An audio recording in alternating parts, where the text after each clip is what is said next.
সুপ্রিয় দর্শক শ্রোতা, আজকে একটি নিজের কষ্ট আমার আমার নিজের কষ্ট আপনাদের সাথে একটু শেয়ার করতেছি।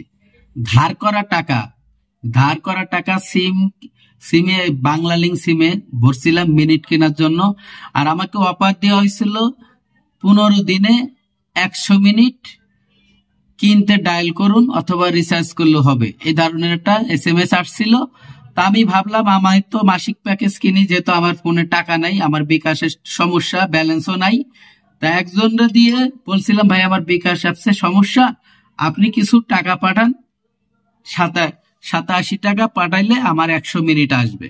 প্রিয় দর্শক, কিনলাম, সে টাকাও পাঠালো, কিন্তু সেই মেয়াদ থাকার কথা ছিল 15 দিন। যখন আমি কিনলাম, তারপরে একটা মেসেজ দিল আমাকে 3 দিন। আরে কে রে ভাই, তোমরা কেন বাটপাড়ি করবা? তুমি দিছো আমাকে মেসেজে লিখে দিছো 15 দিন টাইম, আর সেখানে কেনার পরে আমাকে দেখাচ্ছ 3 দিন। তাহলে এই সিটারি বাটপাড়ি। আমাদের দেশে তো সেই সাবেক যে স্বৈরাচার, তারা তো আর নাই এখন। এখন তো ভালো মানুষ, সবাই ভালো মানুষ। আমরা যারা আছি সব দুধে দিয়া তুলসী পাতা, আর কালীগঞ্জে তো হজ করে আছে সবাই। কারণ এই যে বাটপাড়িটা, গ্রাহকের সাথে যে বাটপাড়িটা করা হচ্ছে, কেন করা হচ্ছে? কারণ মোবাইল রিচার্জ একটা এমন জিনিস, ইন্টারনেট কিনা একটা এমন জিনিস, যখনই আমরা কিনে ফেলবো তখন ওইটার আর কোনো মূল্য নাই।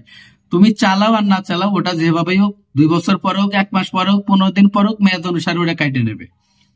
আজও পর্যন্ত কেন ঠিক করা হলো না? আর এই যে বাটপাড়িটা, সিটারিটা এই যে করা হচ্ছে আমাদের সাথে, কেন করা হচ্ছে? যারা এই বাংলালিংক কোম্পানির কর্মকর্তা আছেন, যারা প্রতিষ্ঠাতা, যারা এটা নিয়ন্ত্রণ করেন, আপনাদেরকে বলে দিতেছি, আপনারা এই সিটারি বাটপাড়ি চোদাবেন না। খানকির পোলারা, এই খানকির পোলারা ভালো হয়ে যায় তোরা।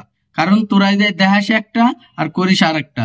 সুদানের পোলারা SMS লেইস একটা আর দিস হচ্ছে আর একটা। খানকির পোলারা তোকে জুতা দেওয়া, ঝাড়ু দিয়ে যত প্রকারের অপমান আছে সেটা করা উচিত। আর এই ভিডিওটি যারা দেখবেন, বাংলালিংক কোম্পানির সিম, এই খানকির পোলার হলো চোর। আগে জানতাম গ্রামীণ চোর, গ্রামীণ তো চোর আগের থেকেই আছে। এয়ারটেলও সব মাদার চোর খারাপ। খানকির পোলারা দেয় একটা আর করে আর একটা।